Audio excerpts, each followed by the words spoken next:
All right, everyone, this is chapter 32 for environmental emergencies. In this chapter, we're going to talk about some of the different, not all, but some of the different environmental emergencies that you're going to come across in the pre-hospital setting. You also need to remember that the environmental emergencies can also be in addition to any sort of medical or trauma emergency that you might have to deal with. So we'll talk about people at higher risk. This will come up several times throughout the chapter. Children are at higher risk for environmental exposure and emergencies because, one, they're dependent on adults or caregivers, especially small children, to put clothing on or remove clothing. They also have the greater surface area to their body mass ratio. Older people, our skin gets thinner when we get older. Feedback loops for the sensory nerves aren't as good as they are in younger people. And just as we get older, our body systems aren't able to compensate as well. We don't sweat as much when we get older. It's harder for our vessels to dilate and constrict in response to environmental stimulus. People with chronic illnesses, you'll see throughout this chapter that diabetes, heart disease are two of the big chronic illnesses that make it harder for somebody to compensate when they have exposures and environmental exposure complications. And then younger adults who exert themselves. This last category is basically firefighters when you're going through fire academy, or firefighters who are on a fire with rehab. We've all managed to exert ourselves, and especially in Southern Arizona when we're out in the heat. So paying attention to your body and taking care of yourself is very important. All right, so environmental emergencies include heat and cold related emergencies, water emergencies, which we deal with here, pressure-related emergencies like ascending and descending emergencies. So we'll talk about going scuba diving and diving type emergencies. We'll also talk about high altitude type emergencies. We'll go over that. And then we also include envenomation in this just because it fits in well with the environmental type emergencies. So factors that affect exposure and how well you're going to tolerate exposure. So your physical condition is a big part of that. Your body has to earn the right to be able to protect itself from the environment. What that means is you can't have a lot of fluff and expect to be able to handle cold environments better. Your body has to have genetic factors to play into that, but it also has to be healthy enough to be able to handle those sorts of factors. Your body has, just like with running, your body has to earn the right to lower your pulse rate, and that's through exercise to become conditioned. We talked about infants and children, older adults. I've already talked about that a little bit, so keep that in the back of your head. Also people who are in the high-risk category, vulnerable adults, people who need caregivers, people who are just they have issues taking care of themselves in general, not necessarily older adults, and that includes certain psychiatric type patients, homeless people. That's a big one with when it comes to environmental emergencies. And then people who have been displaced from their homes for one reason or another. Nutrition and hydration are big factors when we are talking about environmental emergencies. Staying hydrated even when it's cold out. We don't think about drinking as much when it's cold out, but that's very, very important. And then nutrition, making sure that you're eating good food, especially for us out in the field too. We need to make sure we're not just snacking on crappy food, but that we're eating well-balanced food that helps us tolerate the extreme temperatures. Especially here in Southern Arizona, I'm recording this and it's June, we think about the high heats. And you have to have good nutrition as a factor, not just including your water, right? So environmental conditions obviously can complicate situations that you're already on. So when you think about environmental emergencies, I teach the class when we're doing our primary assessment. We do airway, breathing, circulation, anything that can cause long-term disability, and the environmental emergencies or hazards. So that's a big one, especially if we're on the side of the road and it's 106 degrees out, the pavement is easily cresting 200 degrees. Those are environmental factors that we need to think about when we're taking care of patients. We also have to think about the temperature of our equipment when we're out in that heat. So if I'm putting somebody on a backboard or using a backboard to move them, that backboard gets really hot very quickly. And then when we think about, extremes in the temperature, humidity, high humidity, wind, those are all factors that can play in, complicate situations, but can also be standalone situations. Right now we're dealing with the Bighorn fire. So we've got a bunch of firefighters up. I think there's something like 600 people up fighting that fire. And we worry about heat exposure, not just from the fire itself, but because it's 106 degrees out yesterday. So dehydration, making sure they have good nutrition, those sorts of things. All right, so ways that the body can use to lose heat, ways that this is how we try and balance out our heat with the environment, or balance out our body temperature with the environment, okay? Those of you that are going through Fire Academy, these are also going to be important things to remember. So conduction, when you lay on a cool surface, if I take meat out to thaw for dinner and I put it onto a colder surface, everything in nature wants to find its own balance. So temperatures will regulate between the meat and the surface that I've put that on to thaw out, right, until it finds an equilibrium. That's conduction. Convection, movement of air. So some of us have a convection setting on our stove or in our oven, and that moves air around, right, moves the hot air around and helps heat things evenly. But we also use the convection in conjunction with evaporation to help cool us, right? When we sweat, we can evaporate with moving air, right? That's why when we're sweating and there's no moving air, it's kind of miserable. Radiation, so sun versus shade. Even when it's 106, 107 degrees outside, you move somebody to a cooler area in the shade, it's easily 10 degrees cooler, all right? And then respiration. So we use our respiratory system for a lot of things. I've talked about that with balancing our pH out, but also to help maintain our body temperature. Our respiratory system is paramount for that. And hydration is important as well, because we want to keep our respiratory system moist, and that also helps with us removing the heat or even holding on to heat. So making sure we're hydrated is a big part of making sure we can balance our heat out through our respiratory system. All right, we start out with cold exposure. It's kind of weird doing cold exposure emergencies when it's the middle of summer, but this is something that we deal with here in Southern Arizona, especially we get those days where it can be 38 degrees at night and then it's 60 degrees in the daytime, and people don't plan accordingly. So people that are hunting or hiking during the day and they get stuck, they don't prepare, they're not ready for having those cooler nights or near freezing nights, so they're not ready for it. The other thing can be said, people who get up early and they want to go out hunting or go out in the middle of the desert early in the morning, and they're bundled up, but they don't think about layering their clothing. Right? So your book answer, and these numbers are things you'll need to know for tests. When we talk about hypothermia, it's your core temperature is below 95 degrees. Not talking about the thermoscan temperature or tympanic temperature or oral temperature, but your core temperature. In the hospital, the way they get core temperatures, the closest they can get without being invasive, too invasive, is a rectal temperature, but they can actually put a probe down the nose into the stomach, and that's how they can maintain or monitor core temperatures, right? So as we get colder and we go into more advanced stages of hypothermia, our body loses the ability to generate heat and to maintain heat for itself.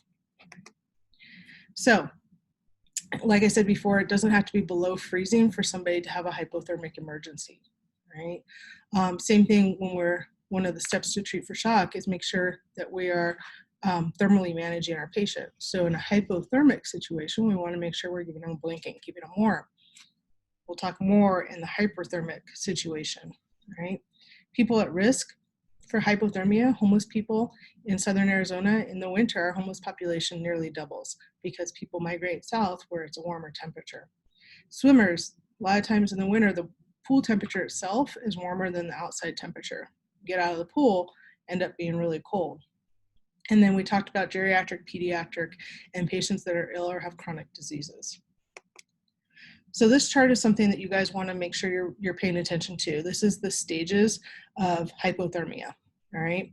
So you look at the signs and symptoms, okay? So 93 to 95 core temperature, we're shivering. Our body generates heat by making muscle movement. We get goosebumps, which activates those little retroculi muscles, and that's the stage right before shivering.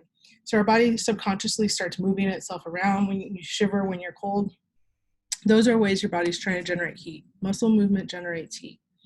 As we go into more progressed sorts of hypothermia or stages of hypothermia, we lose the muscle coordination. Our muscles get stiff, right? And then when we go to any core temperature that's less than 80 degrees, is going to be an apparent death, right?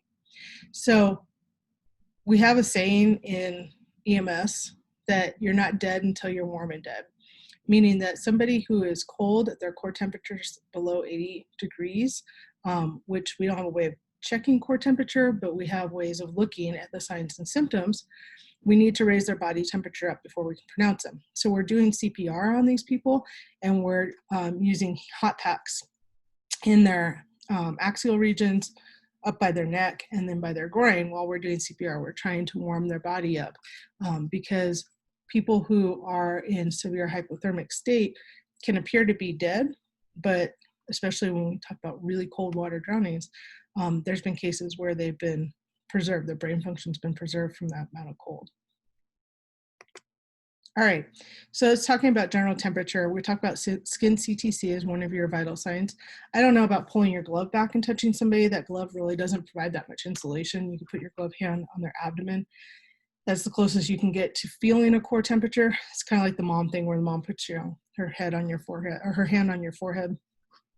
We do have different thermometers. Just remember that thermometer might not be working appropriately, depending on what part of the body the thermometer is made to scan, because we pull our blood. We have vasoconstriction that occurs when we pull our blood to our core.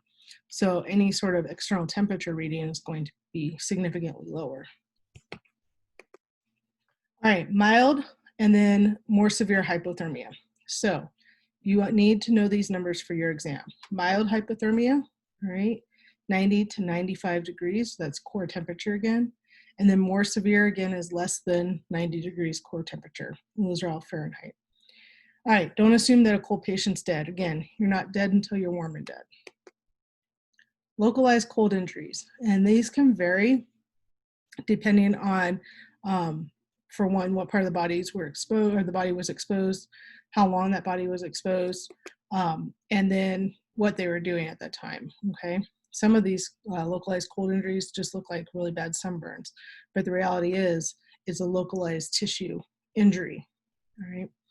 So factors that play into localized cold injuries: duration of the exposure, the temperature outside to which the body was exposed, and then wind velocity. Wind plays a big factor when we're talking about cold-related emergencies. And then underlying factors were wet conditions, was their body exposed to wet conditions, and then did they have insulation from the cold or from the wind?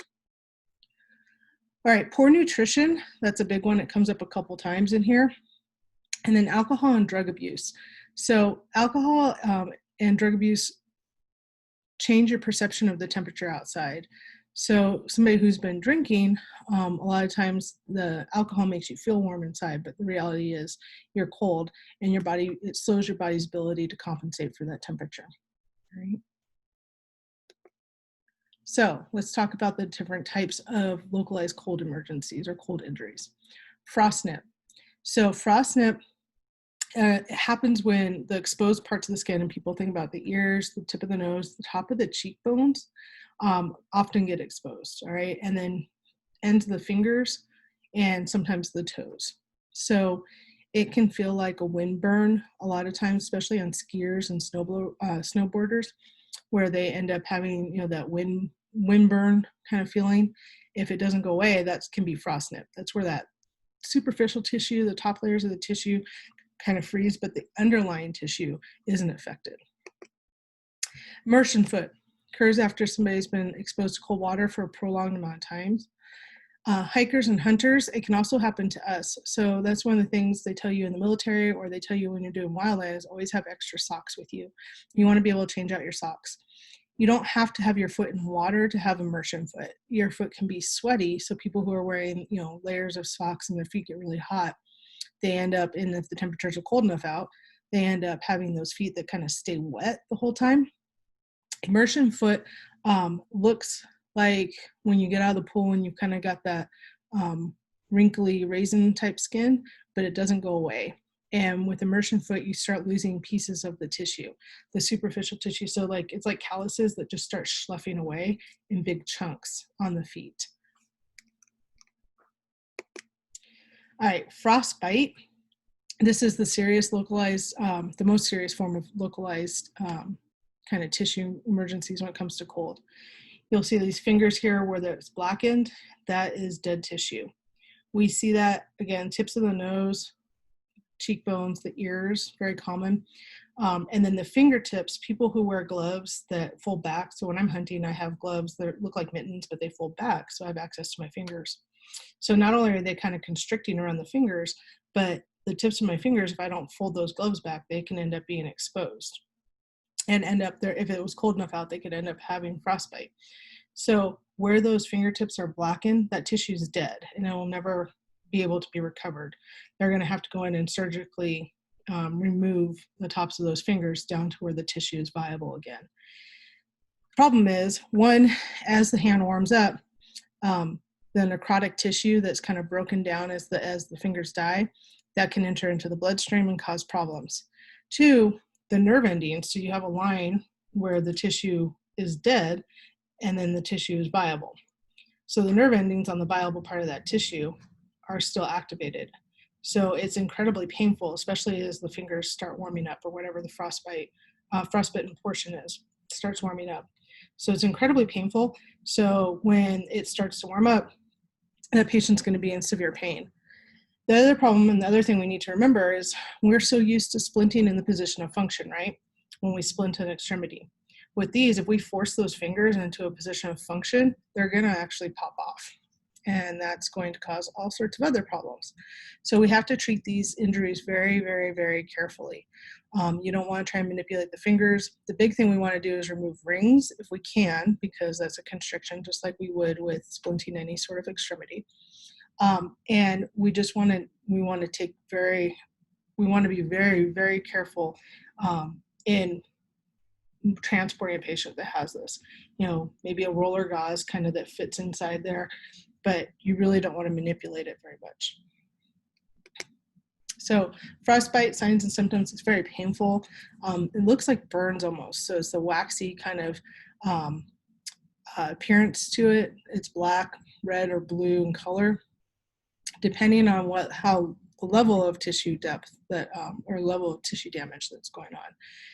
With frostbite, it's usually pretty significant levels, especially in the cheeks, the nose. There's pictures of people who've had severe frostbite on their nose, and they've had to have parts of their tip of their nose removed. If you ever want to see a movie that has a lot of people with frostbite, there's some movies on Everest, and there's some actual like documentaries on about Mount Everest and people climbing Mount Everest. And they've got some good ones on there, good pictures of people that had some severe frostbite from it. All right, so the biggest thing with cold-related emergencies is get that patient away from that cold environment and then remove their wet clothing. I also think about the clothing that they have on. It is like a lunchbox, right? So if their core temperature is that low, their clothing that they have on is probably just holding the cold into them, right? So you either need to remove that as well and replace it with blankets, or start warming them in the axillary regions underneath their clothes to try and keep them warm. Just remember though, when we think about trauma or we think about somebody with altered mental status, we've got to do a detailed assessment, which generally means we have to expose our patient. So if you're exposing your patient in a cold-related emergency, make sure that you have adequate supplies there to cover them up and warm them, right? If you're removing their clothing. Lots of blankets, towels, things like that. All right. Talks about humidified oxygen, warm humidified oxygen for a patient. Again, making sure that we're keeping that airway moist. Now, it's really hard to warm up fluids in the back of an ambulance. They tend to be whatever temperature the back of the ambulance is, or has whatever temperature the ambulance has been sitting at before you went on the call. There are some tricks. So on your way to a call that has a potential of a cold-related emergency, you can turn the defroster on the front of the truck on high, turn the heat way up, and you can take towels and put them up there. It warms the towels up. You can take your irrigation saline and put it up on the top and then put a towel over it, and that keeps it nice and warm. Some of us actually have IV warmers in the back of the ambulances that can warm stuff up, but that trick works really well. Before we had IV warmers, that was the old school way of doing it. Same thing, you put IV bags up there, it warms them up, all right? All right, handle your patient very gently, and then don't massage the extremities. Don't allow your patient to use a lot of or to use any stimulants. So when we get cold, our brain slows down. Remember, your brain needs oxygen, electrolytes, glucose, and a consistent temperature, and it's happy. Any of those things get screwed up, the brain doesn't like it. So when you get up in the morning, it's dark and it's cold out and you're moving slow, think about your brain. When your brain gets really cold, it's doing the same thing. It's not processing things very well. So if you introduce a bunch of stimulants into the body, or if the patient introduces a bunch of stimulants into the body, that brain's not going to like it, all right? And it's going to throw a tantrum, possibly in the form of a seizure. So we want to be very careful. With mild hypothermia, the patient should still be shivering. They should be responding appropriately, assuming that all other things are working out. We want to get a blood sugar. Remember, anytime something's going on, any altered mental status, things like that, check for a blood sugar. Make sure you can get them to a warm environment. And then heat packs or hot water bottles. Again, we don't have hot water bottles. We have the instant hot packs, just like the instant ice packs, right? Up in the axillary region, the neck, and the groin. Neck's probably pretty important because you have the blood flow to the brain, right? But basically anywhere where you have blood in a vessel that's close to the surface of the skin. So your wrists. When you're hot, you run your wrists underwater, it cools you off pretty fast, okay? The opposite is true when you need to warm up, all right? We can warm up those areas that are where we have blood flow close to the surface of the skin, and we can warm somebody much faster that way. It talks about giving warm fluids by mouth for mild hypothermia. I would do that very, very carefully, and I would only do it if your medical direction or your protocol allows. Moderate to severe, don't try and actively rewarm your patient, just keep them from getting, losing more heat, all right? Remove them from the cold environment, put them in the back of the ambulance, run the heater on high, get rid of the wet clothing, and transport them. Make sure you're covering them up with a blanket.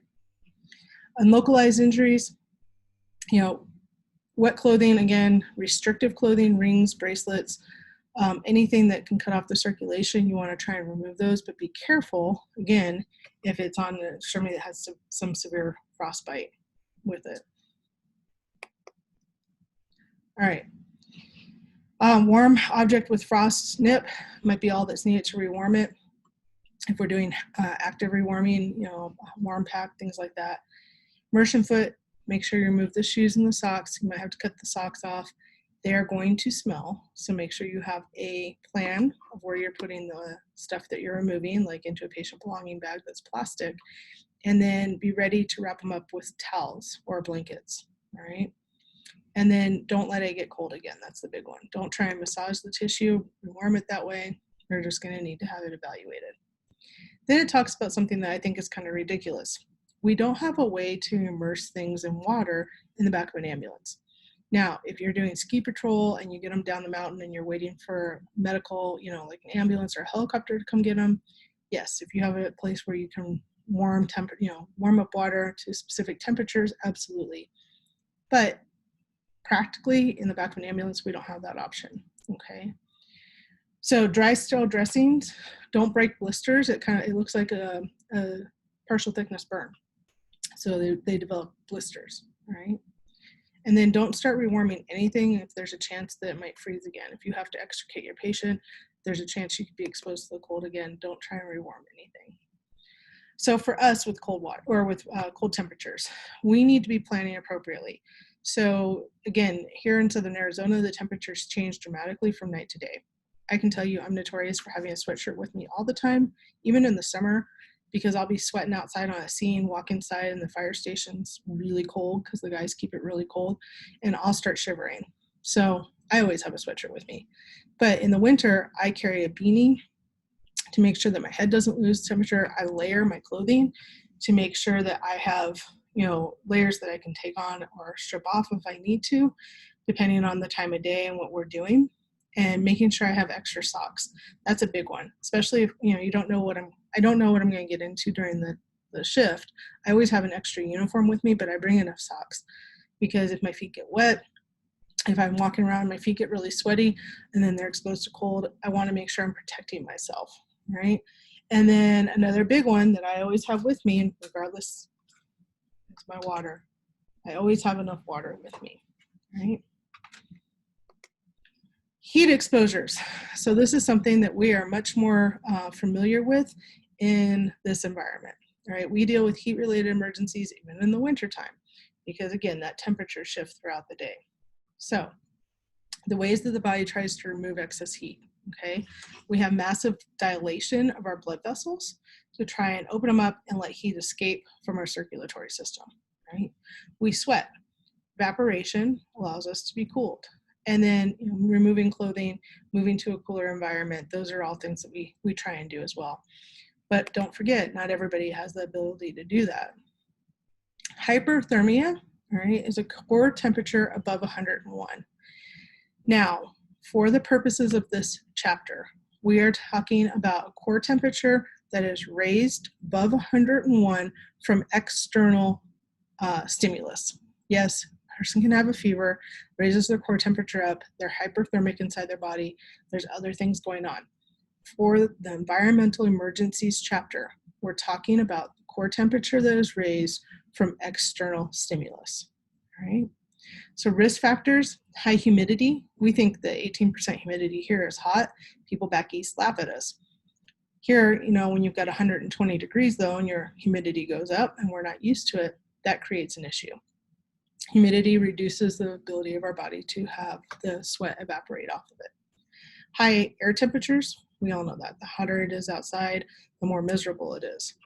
Lack of being acclimated to the heat. So if you're not used to being around the heat, your body actually changes the way that the hemoglobin, the thickness of our blood, the viscosity of our blood, and then not drinking enough water, so you don't have enough plasma flowing, those things you're not used to the heat. So we think about snowbirds in those situations. And then vigorous exercise, loss of fluids and electrolytes. When we sweat, we don't just sweat out water, we sweat out our electrolytes. And you can see that on people's shirts when they're wearing dark colored shirts and they sweat a lot, has that salt stain on it. Those are the electrolytes that should be inside their body. So people at high risk, we talked about infants and children, people who have limited mobility, unable to remove themselves from that environment, heart disease, COPD, diabetes, obesity, and then obviously dehydration, making sure that you're drinking enough water. And then the geriatric population. So this is kind of a reoccurring theme throughout this chapter. Heat cramps. People have had heat cramps. Probably, I would say half of you guys have experienced heat cramps at some point. This is where the large muscle masses in our body, abdominal or the muscles in the leg, start cramping up because you're dehydrated.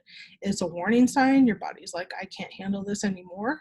It's usually because of an electrolyte imbalance, although they're saying in your book at least that it's not well studied and the causes of it are not well known, but it has to do with electrolytes in your bloodstream. There's not enough of it for the muscles to move around. When you start having cramps in your legs, also remember that your cardiac muscle is dependent on electrolytes as well for the electricity to flow. So we talked about heat cramps as a sign. It can be a sign of heat exhaustion. It's on the list there, all right?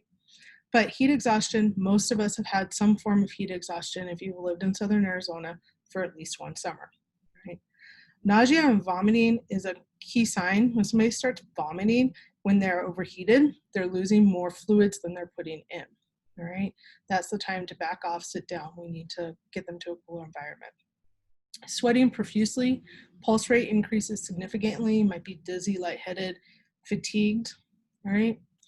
With heat exhaustion, you're still sweating, but you're sweating and it's not cooling you off well enough. It's not efficient or effective cooling you off.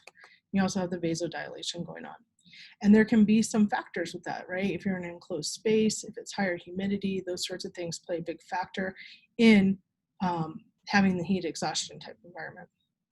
Heat stroke, when you think about stroke, think about with going into, having a stroke in the brain, okay? Heat stroke's the worst type of heat-related emergency. This is where the body has become so overwhelmed with heat that it can no longer cool itself. Key difference between heat exhaustion and heat stroke: with heat exhaustion, the body's still sweating. Patients should still be sweating, all right? So the armpits are still sweaty, they're still moist. They might even still have saliva a little bit in their mouth, but you still see them sweating. With heat stroke, they have stopped sweating. That is a hallmark sign, right? They might have the sweat stains, they probably will have the sweat stains and the salt stains on their shirts, but they're no longer sweating. That is a real life threat, because if it's not, there's not an intervention made at this point, that patient will end up dying from it. All right, so vigorous physical activity is a situation that can cause heat stroke, especially if you're not paying attention to the warning signs. Outdoors in high heat, poorly closed or ventilated humid spaces, people working in garages without a lot of airflow, people who during heat waves, back east, not everybody has air conditioning. So they have cooling centers all over the place because you have the higher humidity and the higher heat together. But if you don't have air conditioning, or your air conditioning goes out in the summertime, those are things that can be contributing factors to heat exhaustion and then heat stroke. And then the big one down here, children left unattended in locked cars.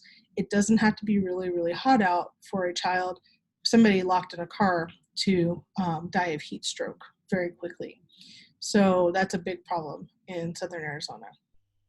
So signs and symptoms, the big one here, and I put it in capitals, is lack of sweating. All right, with lack of sweating, this is a key sign that that patient is no longer able to compensate and deal with the amount of heat their body has been overwhelmed with. And then seizures, because the brain is not happy, right? So it's throwing its tantrum. Nausea and vomiting, they're losing more fluids than they can possibly, they're losing way more than they have put in, right? So for heat cramps, cool them down, oxygen if it's indicated. Depending on the situation, if they're vomiting, you don't want somebody to lay down while they're vomiting, but you can have them sit in a position of comfort. Cool the patient the best you can, right? We can use damp cloths, fan the patient. If you're using damp towels, just remember if they're sitting on the patient for too long, the towels are going to become warm and they're going to become an insulator, so you've got to be checking that intervention. Heat stroke, set the air conditioning as cold as you can in the back of an ambulance, which sometimes is not very cold. Remove their clothing, cool them down the best you can. We can put ice packs, the instant ice in the axillary region, but especially up in the neck, all right, because we want to help that brain maintain that body temperature, depending on how many you have on the ambulance, and you might have to rotate them or get more. In the summertime, when I'm getting the truck ready in the morning for truck check, I always put extra of the instant ice on my truck, the instant pop ice, because they don't get very cold and they don't last very long. All right, heat stroke, wet towels or sheets. Make sure that you're trying to cool them off, fan that patient. You don't want to fan them to the point that they get goosebumps. So somebody who's had a heat stroke, they might also be sunburned. And when they're sunburned, they're unable to control their body temperature anyway. So don't fan them off to the point that they get goosebumps, because you don't want that heat generated by the goosebumps or any shivering they might get. But you want to fan them off and cool them off as best as you can. And then with all of these emergencies, heat-related and cold-related emergencies, be checking your blood sugar. All right. Okay, drowning emergencies. So when we think about drowning, nationally, August is Drowning Prevention Month. In Arizona, swim season starts usually about March or April, depending on what the weather's like. So we deal with drowning type emergencies almost year round here, because people have pools, and there are some people that have pools that use them year round. When we think about drowning here, we think about the ABCs of drowning prevention. So A is adult supervision. Now we have this education program where we give people a whistle, and that person is in charge of the pool. So if you're holding on to the whistle, you're not drinking alcohol, and you're in charge of monitoring the activities in the pool at a party. B is barricades, so fencing around pool. And then C is classes, like CPR classes, so if something does happen. So ABCs of drowning prevention are a big part of EMS education programs here in Southern Arizona. So part of our job is to educate the public every opportunity we get. So drowning, when we talk about drowning, and there's very few slides about drowning or water-related emergencies in this entire textbook, which is unfortunate. We deal with it a little bit in the trauma section and then here, all right? So risk factors of drowning. People who have been consuming alcohol, and that includes adults consuming alcohol who are responsible for children. Pre-existing seizure disorders or other medical conditions, heart disease, cardiovascular disease in geriatric patients. We responded to, swimming pools where somebody had a heart attack in the pool. And then the unsupervised access to water is always a big problem. All right, spinal injuries with submersions. We always consider mechanism and that there's the potential of having a C-spine injury, especially if it was an unwitnessed accident into the pool, like they find somebody in the pool, all right? So suspect or have that index of suspicion when we're pulling somebody out of the pool. A lot of times lifeguards in general, we're trained to pull somebody out and kind of stabilize their cervical spine when we're moving them out of the pool. If you're doing CPR, you're going to have them on a backboard anyway, all right? So stabilize the patient. If we can stabilize them in the water, that's always best, but stabilizing their cervical spine and then lifting them out of the water on a backboard. Sometimes they'll already be pulled out of the water when we get there, all right? Especially if somebody called 911, people tend to go in and try and get that person out. Water rescues, we have a lot of water rescues here in the summertime. You need to be trained in swiftwater rescue. So there's 2 different levels of swiftwater rescue. I think it's 2 different levels of swiftwater rescue training for the flash floods that occur here. Don't put yourself in harm's way. If you don't know how to swim, you shouldn't be going into water, any water, to try and get somebody out of it. When we talk about drowning emergencies, though, it's not always like swiftwater rescue or pools. We also deal with horse troughs, buckets, bathtubs. Those are all things that people can drown in. Splash pools outside. It takes 2 seconds for somebody to be unsupervised and end up drowning, right? All right, so patients not floating or visible in the water, especially in lakes, specialized personnel and equipment are going to be necessary to go in and recover that person, right? Never give up, and we talked about that with resuscitation efforts if somebody's been submerged in cold water or a cold environmental emergency, right? And then we have this mammalian diving reflex. So if our body hits super cold water, and you can watch the videos of people going into the Arctic waters, the frozen waters, and getting in there and then going into the hot tubs. Not necessarily the best thing for your body, but the minute your body hits super cold water, your body gets bradycardic. And then there's this reflex where your epiglottis can slam shut over your trachea. Happens with little kids. It's only a temporary thing. That's why that Nirvana cover art, the baby is under the water and they take the picture of the baby. It's due to that mammalian diving reflex. All right, descent emergencies. And we're getting into the scuba diving type emergencies. So when people are scuba diving, all right, or snorkeling even, or deep water free diving, when they're at sea level, they're at the top of the water, okay? So that atmospheric pressure is a pressure of 1. If we descend, or when we descend under, all right, as you add the tons of water above you when you're descending, that increases the pressure on your body. So your body's like a closed container. So think about a bottle of soda. So, and I don't have a bottle of soda sitting here, but if you have a bottle and the lid's screwed on tight, right, and you put it under pressure, right, that is going to cause the gases inside the soda to kind of come out into their gaseous form. Okay, your body is still able to metabolize those, but we're putting it under pressure. So take a 2-liter bottle of soda and shake it up. Okay, that's what happens when we descend. All right, so when we descend too quickly, the hollow organs don't have a chance to equalize, especially the inner ear. So that's a big one with descent emergencies, is somebody that's not equalizing the pressure out in their inner ears. They burst an eardrum. It's super, super painful, all right? And they tend to ascend too quickly because it's hurting, all right? So when you descend, the other emergency that can happen is called nitrogen narcosis. So nitrogen narcosis occurs when you're descending too quickly and the nitrogen that's in your blood pushes out too quickly, and it kind of has an intoxicating effect on the body. So they're down there having that hallucination, or they're acting intoxicated. That's an emergency in that they could do something stupid like take their regulator out or take their face mask off, those sorts of things, and not remember how to clear the water out of them. Now, for the most part, emergencies down at the bottom are very rare, right? So unless they have a wrong mix of air in their tank, or it has carbon monoxide in their tank because it was being filled in an alley with cars running, Those sorts of things, on top of having the inner ear issue, can cause rapid ascents. So if I have my bottle of soda and I've shaken it up really quick, if I twist the top off of that really quickly, okay, that's the same as having a rapid ascent when you're scuba diving. All of those gases are going to dissolve back into the liquid and they're going to come out, all right? So in our body, that ends up being embolisms, air embolisms, and it can cause something, right, we call the bends. So there's two different types of things. Air embolism can cause problems like a pulmonary embolism, all right? It can also cause embolisms into where air bubbles get stuck kind of in the joints. So obviously the more severe one is going to be a pulmonary embolism or even a rupture of an alveoli. The other thing that we're supposed to do when we're ascending is make sure we're breathing out. Okay, make sure that when you're ascending, you're still breathing and you're still exhaling appropriately. That way the alveoli don't burst, all right? And that can happen.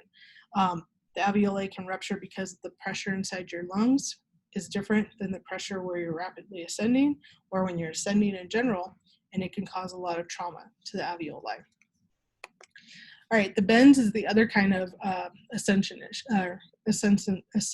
emergency. So when you're ascending to the top and you're ascending too quickly, all right, you can end up with something called the bends. So the bends is where nitrogen ends up obstructing blood vessels. It can obstruct them in the brain, the lungs, any part of the body, the joints. So with the bends, rapid ascension, or if you're down at too deep of a depth for too long of a period. So when scuba divers dive, they have certain tables that they have to follow with depths, and the body can only handle being put under pressure for certain amounts of time in a certain time frame. All right.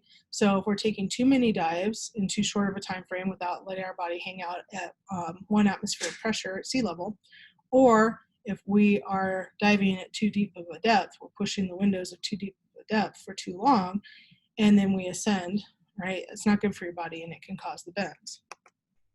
So somebody who has the bends or decompression sickness, it can take several hours for it to appear. An air embolism is going to be an immediate emergency. It's going to appear when they hit the surface. That's going to have that, pain, sharp pain in the chest, pink frothy sputum, anything we think about with a pulmonary embolus. That's a true emergency that's going to have to be dealt with right that moment. The bends is still an emergency, but it can take longer for it to start manifesting itself. So to deal with both of those, they're going to end up being put into a hyperbaric chamber. The hyperbaric chamber they're different sizes, but they basically put them in the chamber and they increase the atmospheric pressure in that chamber to whatever that pressure was that they were at, and then they slowly bring them back up. They're also going to supersaturate that chamber with oxygen. The only hyperbaric chamber in Southern Arizona that is used for emergencies as of right now is at Tucson Medical Center, which is weird because that's not the trauma center. So when we have a patient that has the possibility of having one of these emergencies, there's a chance that instead of going to the trauma center, they might reroute you to TMC. Same thing with somebody with carbon monoxide poisoning. We've had patients with acute carbon monoxide poisoning, and they've rerouted us to Tucson Medical Center because they can put them into the hyperbaric chamber, flood their body, put them under pressure, flood their body with oxygen, and that releases the carbon monoxide off of the hemoglobin. So all we do for either one of these is supportive care while we're transporting them, right? The big one with the bends is that if this is my head, right up here, right? I want to try and keep the air bubbles from going into my brain, okay?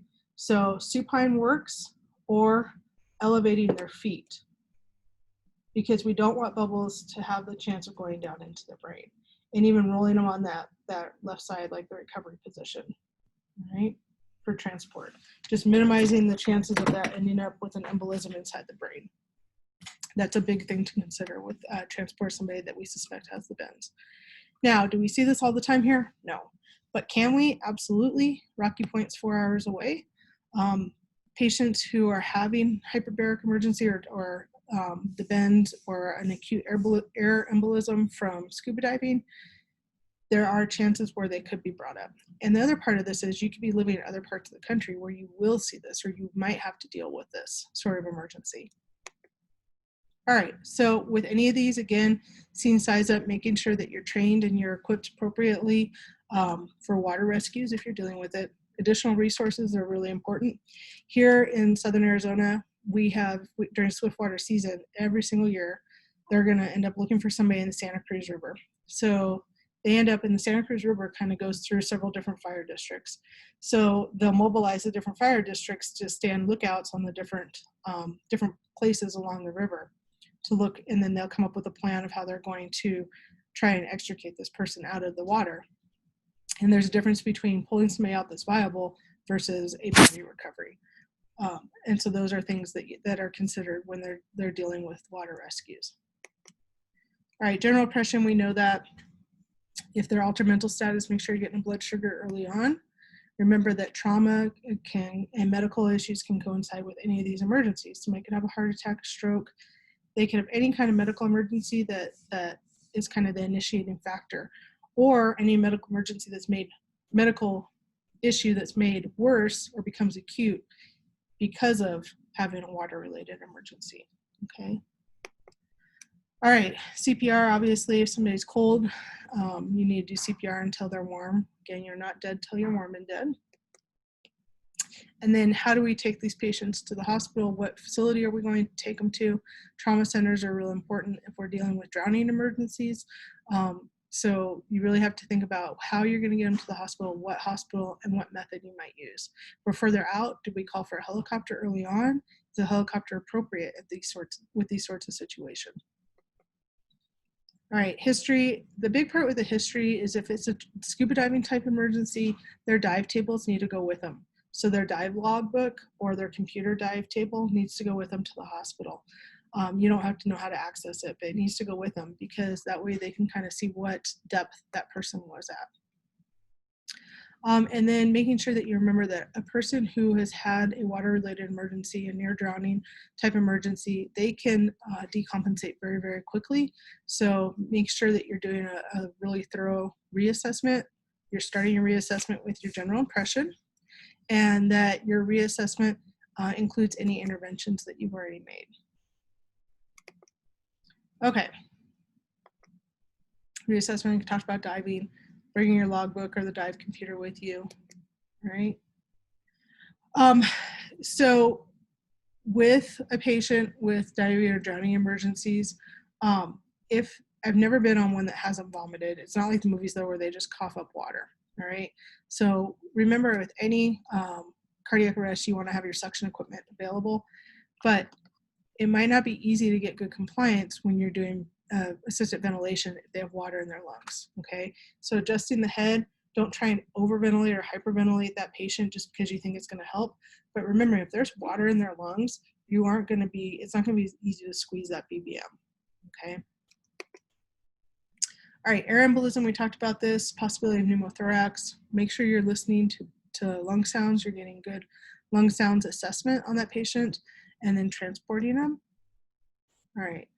The other thing with open water or any type of water hazard, we have this breath holding syncope that can occur. So we see it with free divers that are holding their breath and going down to a lot of depth. Some people, you can watch some TV shows or documentaries about people diving really, really deep on one breath of air. That's something they have to train their body to do.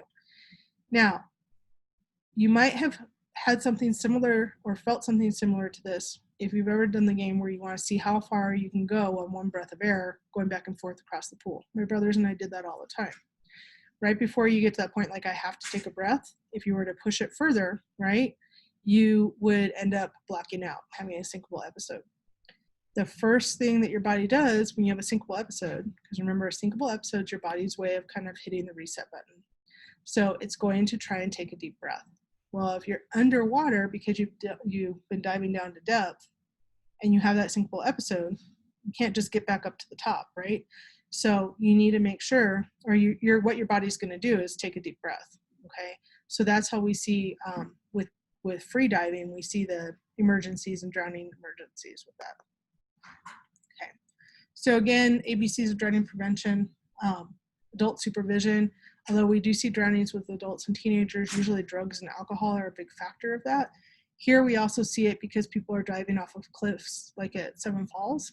and they don't realize how deep the water is below them. And so they end up having a spinal emergency, hitting their head and going into the water.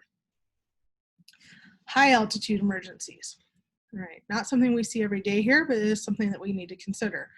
Again, if you watch documentaries on Everest, you'll see some of the high altitude emergencies like altitude illness that can present when you're ascending to really high altitudes and you're not letting your body kind of have that time to adjust to it. So acute mountain sickness. With acute mountain sickness and high altitude emergencies, this is where you're going up too high and you're not allowing your body to get used to it.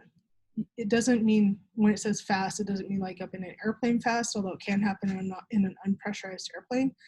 But when they're ascending up Everest, they've got different camps at different points along the way, and they have to spend a certain amount of time in each one of those camps to allow their body to get used to that altitude before they move on.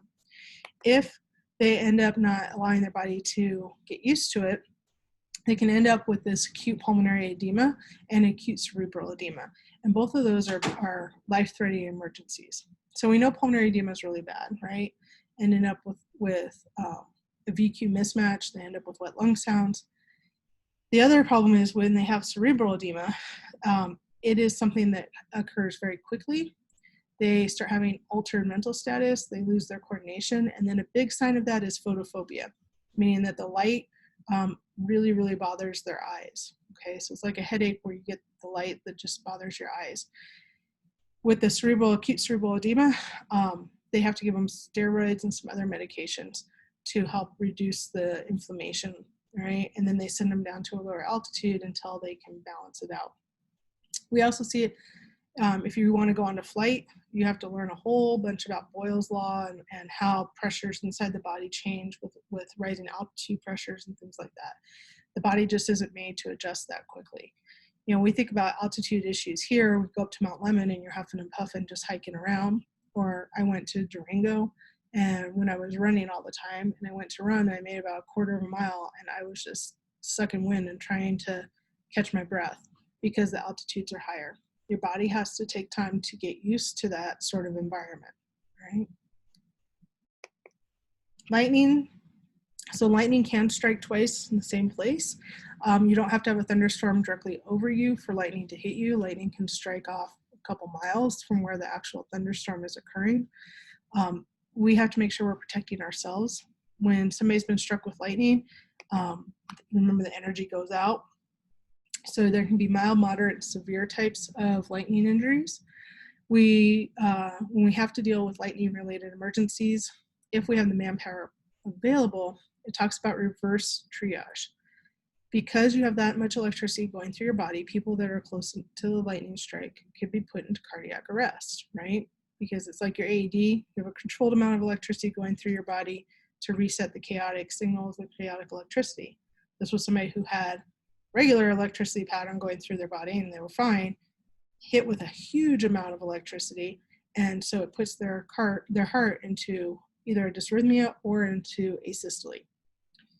So early CPR with use of an AED, right, in patients who have been struck by lightning shows that they have a positive outcome without putting ourselves in danger. When you have free time, you can go YouTube lightning strike soccer games and see what happens. There's a couple of them where you just watch the players just kind of fall down, the ones closest to the lightning strike. Other injuries that can occur with lightning strikes obviously are burns, just like electrical burns. But having inner ear issues, it's really loud. The popping from that electricity can cause hearing problems. It can be temporary or it can be permanent. The light can also cause damage to the eyes. So when you have somebody who has had a lightning strike, right, you want to try and get them to a sheltered area, again, without putting yourself in danger. And then that whole reverse triage, okay? Now we get to spider bites, the envenomation part. So we're going to talk about two different types of spiders here. We'll talk about the black widow and then the fiddleback or the brown recluse. They're cousins, they're very similar, all right? So when we talk about envenomation, there's basically two different types of envenomation that can occur in the body. We have cytotoxic envenomation, which means that it destroys the tissue, localized tissue. And then we have neurotoxic, right? So neurotoxin goes in and affects the nervous system and can cause complications or parts of the nervous system to shut down. So black widow spiders. Black widow spiders have this nice little, the female black widow has this nice little red hourglass on the abdomen, all right? When somebody's bit by a black widow spider, they feel it immediately. It's a painful bite. It can cause some pretty significant muscle spasms. It can cause nausea, vomiting, and even seizures. The younger population, so children, and then again, older population, are more susceptible to having more severe reactions to envenomations as a whole, all right? Plus, if you're allergic to that venom or whatever that insect it came from. So with black widow, it's neurotoxic. It affects the entire nervous system, so we see systemic reactions to a patient who's been bit. They also can end up with a fever. They can end up with respiratory issues. Again, that nausea, vomiting, and then abdominal cramps and cramps in the large muscle groups, especially in the legs. So two things, to think about. We provide supportive care for patients that have had bites. A lot of bites just need to be cleaned in the area, all right, monitored, but we transport somebody if we have a question about it or if they want to be transported. This talks about bringing the spider to the hospital. Don't bring the spider to the hospital. Don't bring the spider to the hospital. Don't bring the snakes to the hospital. Just don't do that. If you want to take a picture of it, cool, as long as your agency's HIPAA allows for that to occur. Don't bring the spider to the hospital. They don't want to see that spider. They don't want a spider in the hospital. Supportive care, transport the patient. All right, so this is brown recluse. It has a little violin shape on its back. We also have the fiddleback spiders, which are kind of the cousin of the brown recluse. Southern parts of the United States tend to have the brown recluse or fiddleback spiders. These these spiders, their venom is cytotoxic, meaning it destroys the localized tissue, all right? When somebody's bit, when they're first bit, it's not painful, all right, when they inject their venom. It becomes painful after that little anesthesia they have wears off. So I've actually put my foot into a pair of bunker boots at the station and ended up with a recluse bite on my foot, and I had no idea about it until a day later when I went and looked at it. So that's the reason I shake my boots out, even in my garage. I shake them out because of scorpions and spiders. I don't want either one of those things on my boots, all right? With brown recluse bite, they get this swollen area that has like a pale or cyanotic kind of center to it. And then it'll start getting a little pit. And that pit is where that cytotoxic venom's eating away at the tissue. Right? So with brown recluse spiders, it needs to be cleaned. The area needs to be cleaned very well, but this is going to be somebody who is going to need a longer term kind of care plan from a doctor. I've seen recluse bites, pictures of recluse bites where it's gone all the way down to the bone tissue itself because of that cytotoxic venom. So it's something that's going to have to be cared for by a doctor over a longer period of time.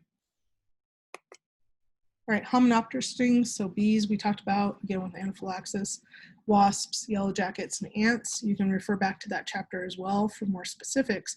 But when we talk about these kinds of insects, bees leave their stingers behind. Wasps and yellow jackets normally don't, neither do ants. And wasps, yellow jackets, and ants can sting multiple times. So stings, it talks about they're very painful, not necessarily a medical emergency, but if that person's allergic to it, that becomes a serious situation. So if somebody's developing anaphylaxis from a sting, right, that needs a very rapid assessment and intervention. Otherwise, their airway is going to close up. Now, a person who's allergic and has had an anaphylactic reaction, that's why it's important to kind of ask with our OPQRST in clarifying questions. If they've had that anaphylactic reaction before, subsequent exposures to the same venom or venom in that same kind of category is going to produce much more severe symptoms for subsequent envenomation. So if you've been stung once and had an allergic reaction, getting stung again and again, every time after that, you have the potential of having a more severe reaction. When you're trying to look for the wheel where they were stung, make sure you're looking to see if there's still a stinger present in that wheel. And then scrape it off. Don't use tweezers, because if you use tweezers, it can squeeze out more venom. Duct tape works really well. Just put a piece of tape and pull it up. Snake bites. Everybody wants to know about snake bites. So here in Southern Arizona, we talk about snake bites a lot. It's not as common, I think, as people think it is. In my head, I walk out of a truck at night, I'm going to get bit by a snake. I go off, hiking off trail, I'm going to get bit by a snake because I'm terrified of snakes. But the reality is, snakes really don't want to have a whole lot to do with you. Usually, there are some that tend to be aggressive, but for the most part, they don't want anything to do with you. We just have to mind our own business. When we see snake bites, it tends to be males 18 to about 26 on their dominant hand, right? Same thing when we talk about Gila monsters. It's people that were messing with the snakes. So here's a picture of some of the venomous snakes that we have here in the high mountains of Arizona, but also throughout the United States. Again, there's 19 species of venomous snakes in the United States as of when this book was published in 2017. So usually the snakes don't bite unless they're provoked. Envenomation from younger snakes tends to be more severe. Older snakes have learned how to withhold their venom, and they just strike to protect their territory or their surrounding area. Younger snakes have not learned that. So protect ourselves from being bitten. Wear proper PPE. When you think about PPE for a snake bite, have your boots zipped up, wear your pants the right way. I know people that go hunting and they have the kind of snake shin guards on their legs. When somebody has been bit by a poisonous snake, specifically a pit viper, they're going to have, the pit viper has 4 fangs. So we'll see puncture wounds where they were bit. You don't necessarily see all 4 of the puncture wounds. It could be just 1, it could be all 4, but we'll see puncture wounds. When somebody has been bit, there'll be a lot of pain with it, and they tend to be extremely painful on the ones I've seen. They also will have inflammation that starts to creep up whatever that extremity or whatever part of their body was bit. So if they had a snake in their sleeping bag and their abdomen was bit, you'll start seeing, inflammation surrounding that bite mark. One of the things that I always learned, one, you should always have a Sharpie with you, because that's just a sign of being a good EMT, is that you have your Sharpie with you. You want to write a line with the time when you get on scene where the inflammation ends, okay? And monitor it. And the time you're with them, that inflammation can go up. So marking the time is really, really important on that, because that gives the hospital an idea of how fast that envenomation is occurring. All right, pit vipers, they have the nice fangs. In my mind, the fangs are super long, but they're not really that long. All right, and the venom comes out from the venom sac that deploys it into the fangs, and they're just like hypodermic needles. So rattlesnakes, we have the diamondback rattlesnake here, and then we have the Mojave rattlesnake. Both rattlesnakes that we have here, they are not one set color. They tend to be colored towards the environment that they're in. So here in the low desert, they're the sandy colors. In the higher desert, they tend to be darker in color. Copperheads, these are ones that are red and copper color, and they have this crisscross kind of brown looking bands on them. All right. So copperhead bites talks about almost never being fatal. It is cytotoxic. With rattlesnakes, our rattlesnakes, diamondbacks are cytotoxic. Mojave rattlesnakes are cytotoxic and neurotoxic venom. All right, cottonmouths are water snakes, although all snakes can swim. Hooray for that. But with cottonmouths, those tend to aggressively defend their territory. All right, so signs of envenomation, burning and pain at the site of the injury, and then they have this discoloration that kind of goes up. So it talks about if patients had no localized signs or symptoms after an envenomation after an hour, it says assume that no envenomation took place. Most people call pretty quick or get themselves to the hospital pretty quick if they've had a snake bite. Treatment for snake bites, for us, it's going to be supportive means. There's things we don't do. We don't tourniquet snake bites, all right? With pit vipers especially, it holds the venom down, the cytotoxic venom, down into that tissue, and we end up with a lot of tissue necrosis in that extremity, all right? You don't want to elevate it, right, or lower it. We want to keep it right at the level of the rest of the body. Splint the extremity, that's fine. Make sure you're loosely splinting it though, because it will swell up. And then marking the levels of envenomation. Now, there used to be old snake bite kits that you could buy that had these plungers, right? And they had a scalpel. So you would take the scalpel or the razor and make this X kind of cut, and then you're supposed to use this plunger and suck the venom out of that area, all right? A couple problems with that. So what logical person, first of all, is going to take a razor and cut themselves deep enough to go where that envenomation occurred from the end of the fangs? I don't know. The second one is, if you are successful in sucking that venom, you're just keeping it localized where a lot of necrosis is going to occur. They found that the body does better by defending it off as systemically than trying to defend it off in the local area.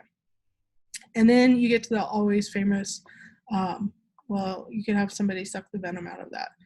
Well, the trouble is, whether they're a good friend of yours or not, they want to help you out, they're going to envenomate their mouth, which creates another problem. Now you have two people with an envenomation emergency, and then this airway issue as well, because all this mucous membrane here is going to absorb it, and they're going to have an envenomation in that same place. So keep the patient calm as you can. With me, if you ever come to me and I have a snake bite, I will not be calm. I will tell you that right now. But keep them as calm as you can.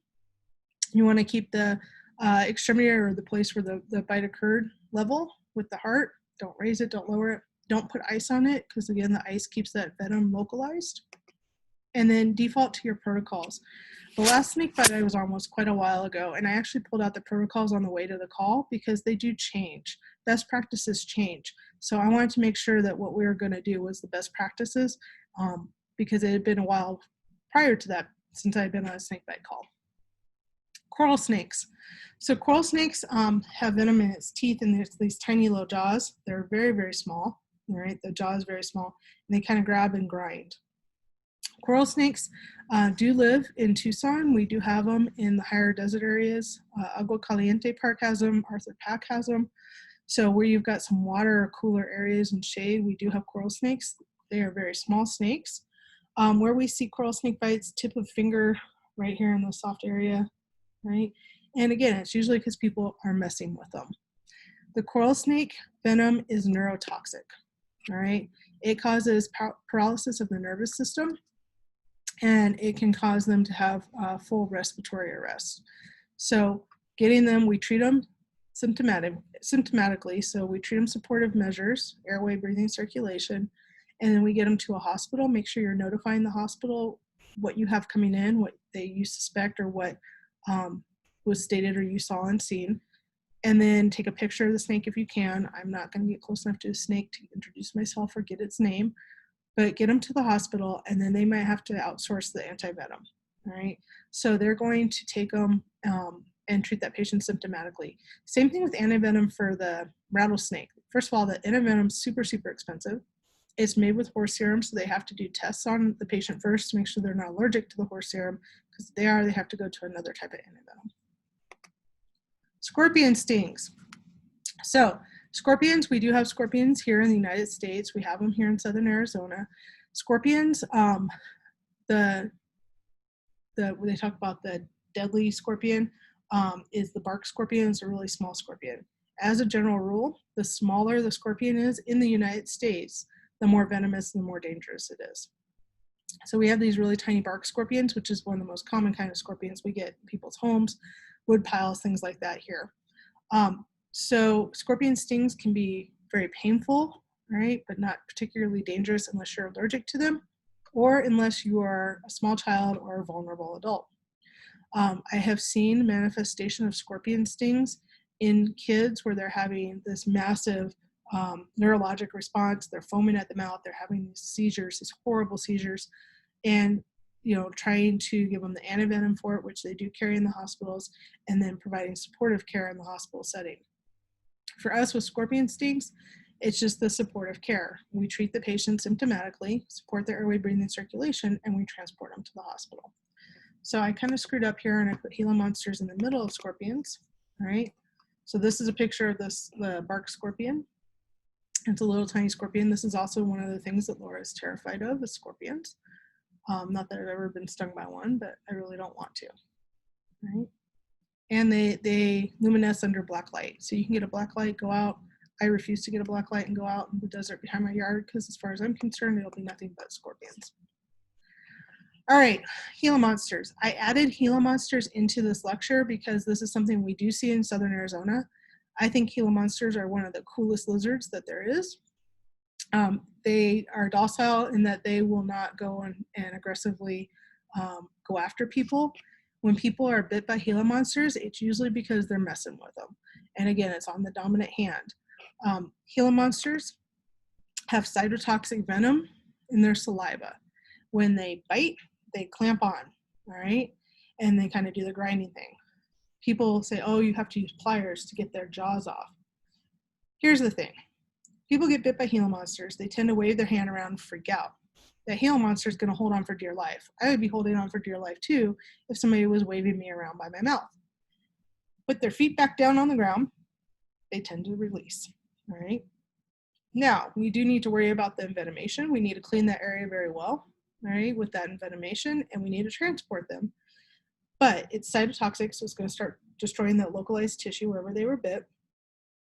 People sometimes get bit when they're reaching into a brush or whatever. I've actually even seen them in swimming pool filters where they kind of swim up in the filter and they surprise that person when they go in there to reach into the filter, all right? So the cytotoxic venom, right, we treat it just like we would a pit viper or anything else. We want to not put ice on it, keep it level. We don't want to put constricting things on it. We want to take their bracelets off, rings off, because it is going to swell, mark the area of swelling and the time, all right? But it can progress where that patient ends up with high blood pressure. They end up with a fever, chills. It can progress to what we call cellulitis, where you have an inflammation or infection of the subcutaneous tissue surrounding that bite, and then wound infections. So this is going to take a long-term treatment plan for these patients. Tick bites, right? So ticks will attach themselves to the skin. They feed off of our blood. We find them in places that have a lot of shrubs, trees. It's not as big a problem here in southern Arizona unless we see them on animals and horses.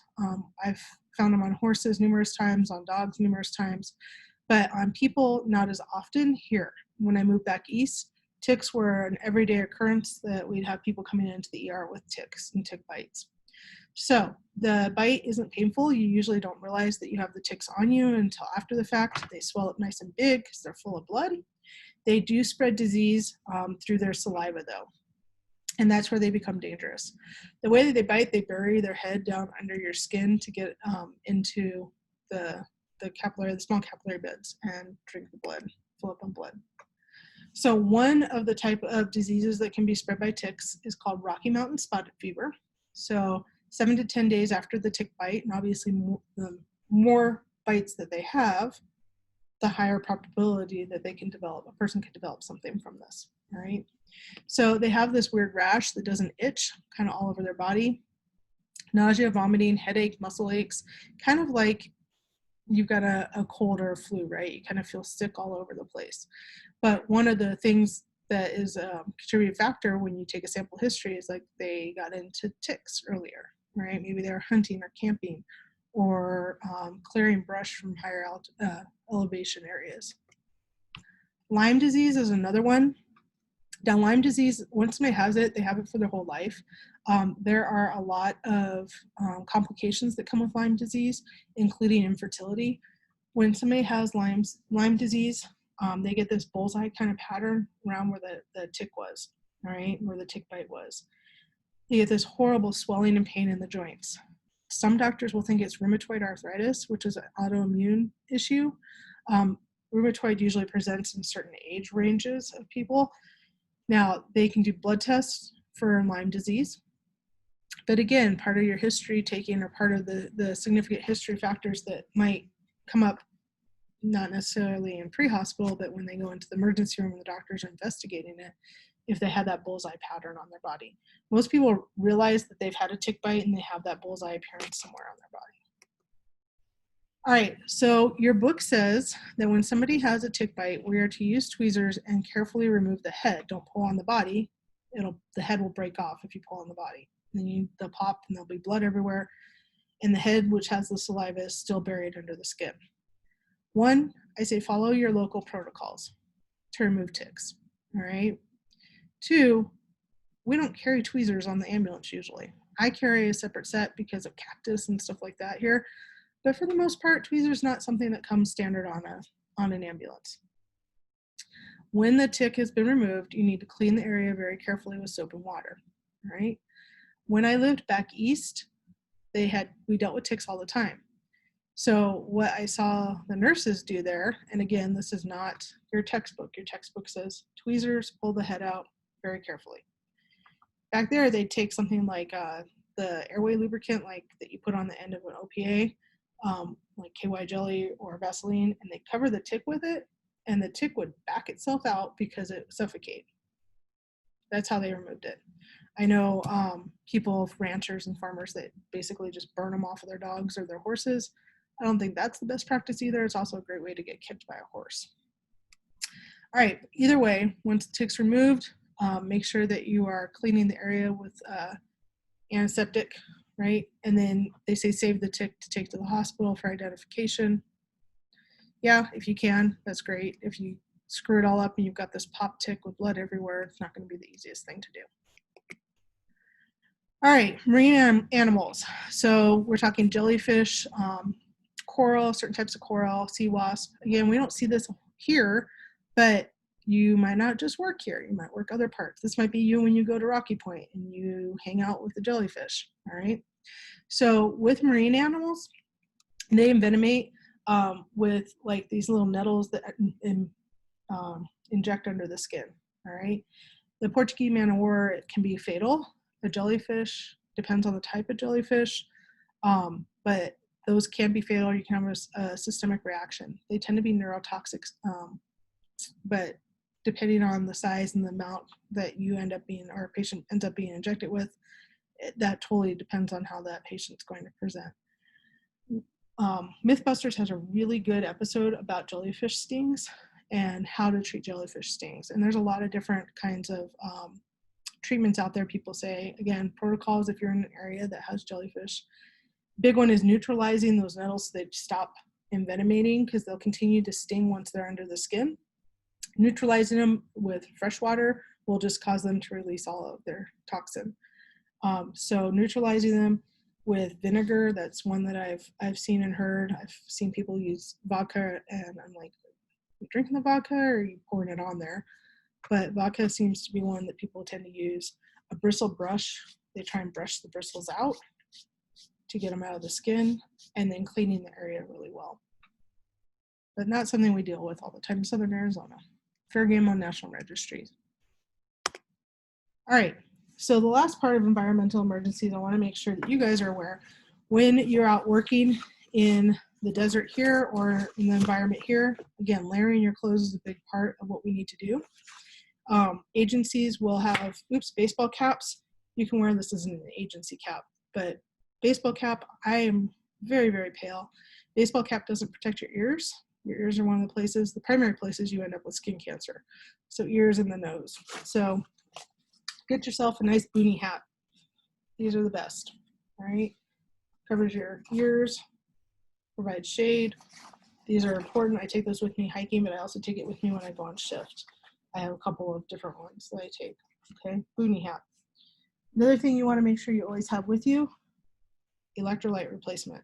Gatorade is not a suitable electrolyte replacement. So making sure you have emergency or some sort of, I like Zip Fizz, that's what I use, electrolyte replacement with you. The other, sunscreen. So sunscreen is actually now something that OSHA requires, and they put in their guidelines. A lot of fires, actually every fire station I've ever been in has sunscreen available somewhere. But sunscreen is one of the big cancers for firefighters. And then lots of water. So we go through water. You should be drinking a lot of water throughout your shift, even if it's not super hot out. You should be going through a water. I mean, the recommendation for people that are active is a gallon of water a day. I can burn through that easily if I'm out there being active. So making sure that you have the right resources, that you are prepared. The expectation is that you're prepared for the environment that you're working in. and making sure that you are taking care of yourself. Super important. Bringing fruit with you, nuts, whatever you can, so that you're not shopping at QT for your nutrition level is really important. And getting rid of the caffeinated drinks, minimizing that, monsters, things like that, because those will all make you more susceptible to environmental related emergencies. And remember, it's not your emergency. You don't need to make it your emergency. So we got to take care of ourselves and make sure that we're healthy as well. So that's it for chapter 32. Anything that you want to review, that you have questions about, any areas you want to get into more depth about, make sure you're making notes during this while you're reading your chapters, while you're going through your quizzes or watching this lecture. We'll talk about it during the Q&A session. So it's very helpful if you come equipped with questions or things that you want to go over again, and we'll talk about it in class.